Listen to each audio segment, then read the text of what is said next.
Do you worry that climate change is the new globalization, something that the elites support and normal people don't? Actually, I don't, because Mother Nature is going to be relentless. She's more powerful than any of us. So what is going to happen is you're going to see millions of people moving from places they can't live in anymore.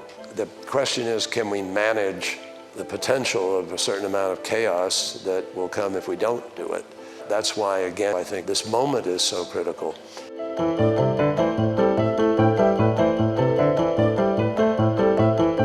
I think the coverage that Bloomberg Green has been doing as COP is some of the best. I think this event has been very interesting. It's good to be hearing from different sectors. Yeah, there's not only a business case, but there's a personal and professional responsibility. Our house is on fire and we have to act now. It's actually easy to invest in green products.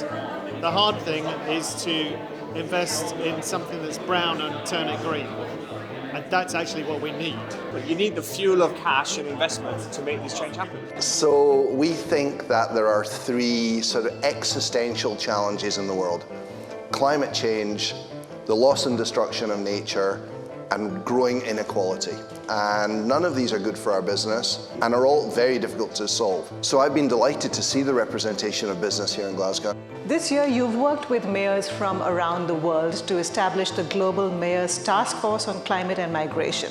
What's at the top of this agenda? We're very much talking about building resilience within our cities in terms of our action. Good cities, good urbanisation are more resilient in terms of climate change. You cannot tackle decarbonisation unless you decarbonise the world's cities.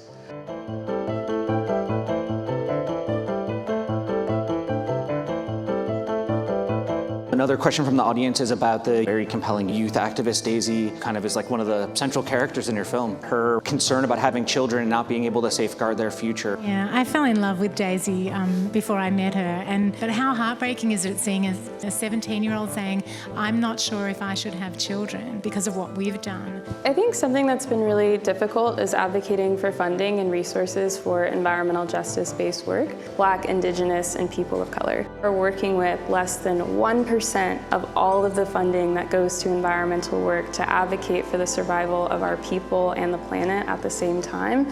And I believe that people of color are the bearers of our own solutions and should have the resources to do the work that we need to do.